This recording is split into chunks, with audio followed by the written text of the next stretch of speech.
The stock is up. Yes, Tesla is doing quite well. And does that mean that there is a $1 trillion market cap incoming? Oh, wait, we're already there. Well, does that mean the next one's incoming?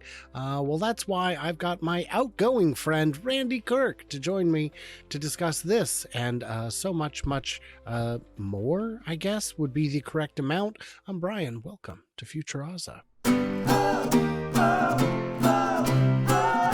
Randy, I don't know if you've heard. I know you don't follow the stock market all that closely.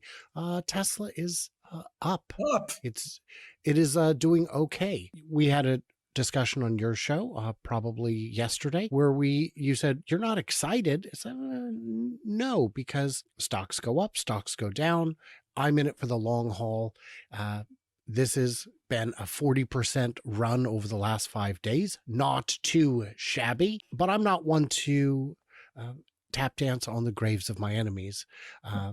And are they really my enemies? Some, the only thing worse than a sore loser is a sore winner. People would come back and go, oh, I bet you wish you sold at this price or this price. I don't go back and say, yeah, well, here we are, you jack.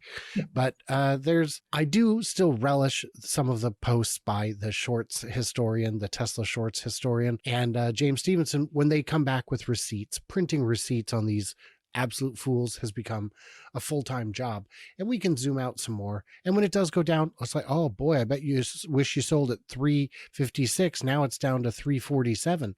Guys, that's not me. That's not what I'm about. Zooming out to the month, it's only up 60%. Oh man. Oh, it's only up 100% over the last 6 months. It's been a tough time. Yeah.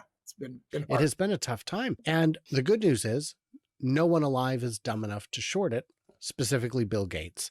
So that's unfortunate. Bill Gates has got many areas of expertise, but when you get outside your area of expertise, one thing I've noticed is that no matter how smart you are, your expertise tapers off precipitously. So for that matter, we've got this little gem. Tesla's hit a $1 trillion market cap. Now that's kind of where my part of it ends, and we'll go into a discussion, although I would add hedge fund shorting just lost more than 5 billion. Hey, 5 billion's nothing compared to the market cap. And if your business is betting against someone who has literally lit your portfolio on fire repeatedly, I don't know how much warning I can give you, but my speculation would be there is none. So my question to you, Randy, is, and this is coming out Tuesday, who knows, maybe the market's done poorly since then. But if it has, again, zoom out, it's one day. Is $1 trillion the new floor? Is there going to be a pullback? Well, personally, I would like to see a pullback hitting around Thursday, because that's how long it's going to take me to transfer the funds from my safe funds into my more risky fund portfolio. And when I get the money there Thursday, it's all going into Tesla. And so, if it had a little downward blip for a day, I wouldn't cry. But if it doesn't, well, I'll still put all that money into Tesla, maybe some of it into Tesla Leaps. Because my leaps are doing very, very well right now. So, so what you're saying is you can't print receipts from all these Tesla Q losers. You're too busy printing your leaps. That's great. Yes. So what's changed? Oh, so many. We haven't gotten new earnings. We haven't got new model. I mean, not in the last 5 days. What's changed? Well, so I did some videos last week and the previous week. I had AJ on and others. We've all been looking at the year-end forecast, and I've been looking at the 2025 forecast, and then I did even a video on the 2026, but I haven't forecasted it yet. Well, did I? I guess I did. I forecast 2026 to some degree as well. And what we're looking at is a doubling of the profit next year over this year. We're looking at another doubling of the profit in 2026 over 2025. So when you start going to $4 and say 20 cents next year and $8.40 the year after that, the stock market, if they start to believe that, they're going to start to pay the price to be part of that run up. And I think they're starting to more and more believe that that's possible. Now, there was a major catalyst. That first article, the first headline, was catalytic. The victory for Trump was had so many pieces to it in terms of how it's going to impact Tesla's stock that it's hard to even list all of the ways that it matters. The one that everybody talks about is that this might reduce the amount of lawfare and the amount of overregulation of Tesla by the current administration, and that would be a good thing. So it takes a negative off of the table. And taking a big negative like that off the table is always going to be good for the stock. So I'm going to say that I don't believe that the 25 and 26 earnings potential is what drove the run up this week, because it all coincided precisely with the election. I think that is why. So let's focus on the regulation part. Which regulations have been holding Tesla back? Well, there's been, what do you want to call it? NISTA has been coming, with little nitpicking things. Has that held Tesla back? Well, it might have kept somebody from buying a Tesla because they read the headline that it's being recalled. They won't even change the language to say that it's an over-the-air recall, which is a completely different thing than a bring it into Will they change the language? I think there's a very good chance that they'll change the language once the new administration is in and Elon has more influence. So you think that people weren't buying Teslas because of the NHTSA regulation that says that anything that has to be changed is a recall, and that will change, and that would drive up the stock price? Okay. Yeah. That would just be any other. We can spend probably a half an hour talking about the various things that have happened to Tesla in terms of the being sued in California for racial discrimination, and just there's just all these. But was that at the federal level or the state level? Yeah, the federal level. Okay. Yeah. Okay, and that will change. Yeah, I think that so if you have, because I hear the lawfare argument, but when I see it, I think, okay, but all companies of this size get sued constantly. All companies of this size have constant recalls and all that. Ford has more recalls than Tesla. Is that lawfare? Are they out to get Ford? The real problem isn't that these happen. It's that they go viral every time. No one, I've seen people say, well, no, I'll post an article about a recall for Honda or Ford or someone else. And then someone invariably will say, how come they never publish these? I'm like, well, they did. I just showed you. In fact, I'll pull up the recall number and I'll do a search for it. And oh, look, there's 20,000 results for this exact recall. It just never went viral because we didn't share it. I'm sharing it. I'm sharing it in that instance, but they're not retweeting it. They're not reposting it because it's not sexy. It's not fun. It's not interesting. The lawfare argument to me, lawsuits will still happen. They will not go away completely. They can't. Right. The regulations haven't really held Tesla back. That ridiculous lawsuit over the compensation plan, it can't be appealed to the Supreme Court. It's not in that even court system. And no, it can be. It can ultimately, after it's decided, not to the Supreme Court. It can be appealed to the state Supreme Court. After it's at the state Supreme Court, then after that decision, then it can be.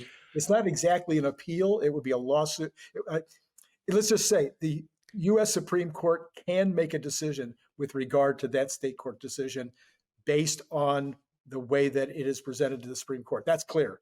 Okay. That's not just me. That's Warren Redlick. That's others who have looked at it. Yeah. It can. Well, but that's not really the point. The real point is when I owned my larger company, I found this very weird thing. I found that I would interview prospective employees, and we would talk about clean desk, dirty desk. And they would say, "Oh no, I'm the kind of person that at the end of the day, my desk, there's nothing on it. I go home. I can't stand to have anything on my desk." But the president of the company, his desk was a dirty desk. And what I found is that over time, these employees who always were cleanies, all of a sudden they emulated the boss. And this is just an example, it's a metaphor of what takes place. And we know that you may remember from the Reagan years that somebody, I don't know who that was, took some action with regard to some arms in some situation based on the fact that he believed that President Reagan wanted him to, even though it had never been stated in so many words. So when you've got the president, of the country acting in such a way as to, in every way he can, to dismiss, make unhappy, create problems for Tesla and for Elon Musk, to the point of not even inviting him to something about EVs, where Ford and General Motors were invited. It's a very clear signal to everybody downstream to that this is an enemy. This is an enemy group, and that goes. So Oliver North is who you were thinking of. Yes, it was. Yeah.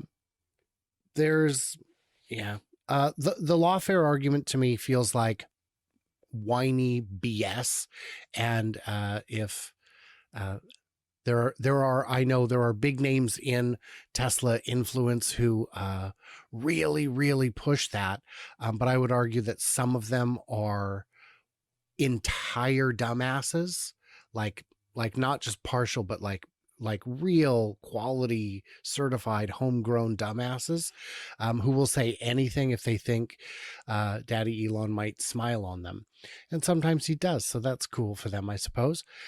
But I just haven't seen these regulations holding Tesla back. I haven't seen Tesla get hit with more NHTSA or other actions than other manufacturers. I haven't seen any of that. And the idea that all lawsuits would go away doesn't make sense. The idea that all regulations, I'm not sure which regulations are still hindering.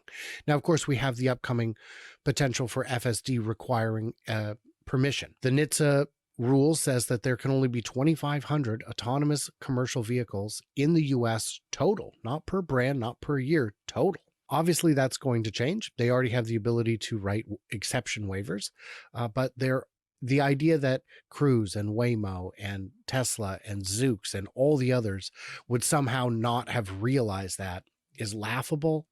It'll be approved. It either works or it doesn't. And I just don't understand why people believe that there has to be, we have to get a friendlier organization. So you really honestly don't believe that going from an administration who is clearly negative towards, Correct. huh? Correct.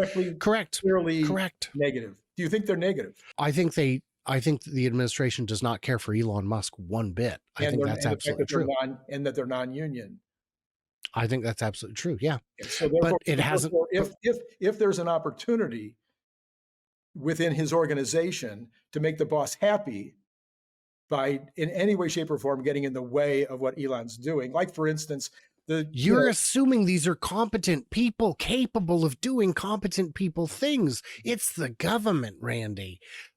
I love it. The idea that these absolute nincompoops, which is the kindest word I can come up with for bureaucrats at the moment, I'm sure I'll come up with something later, that they're capable of a grand conspiracy, ascribes them a level of intellect and competency that they don't have. Mm-hmm. These and the opposite as well. So the opposite, you don't believe that an administration where the leader of Tesla is right in the ear of the president of the United States is not going to have an impact on how people downstream respond to Tesla when they have any opportunity to be on this one side or another?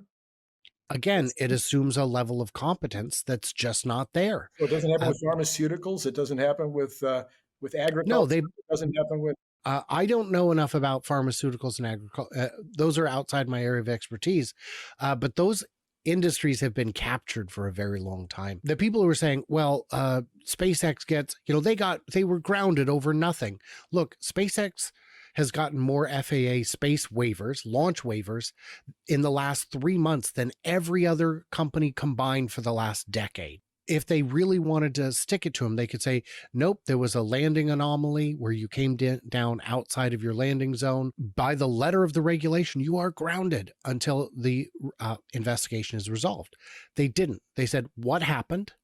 SpaceX told them, they said, we're going to grant you a waiver. Get us the full report as soon as you can. And they went right back to flying. Twice that's happened in the last 3 months. If they were out to get them, they could get them. Mm-hmm. But turning I think, down, but I think that they turning down Starlink turning on Starlink's contract. I don't know enough about that, but that looks like some real BS. That looks like some real telecom lobbying nonsense right there. I don't think that was designed to hurt SpaceX. I think that was designed to line the pockets of their buddies, which is how politics has worked since forever. And every administration does it. Every administration lines their buddies' pockets. It sounds like what we're hoping is that they'll line our buddy's pocket instead.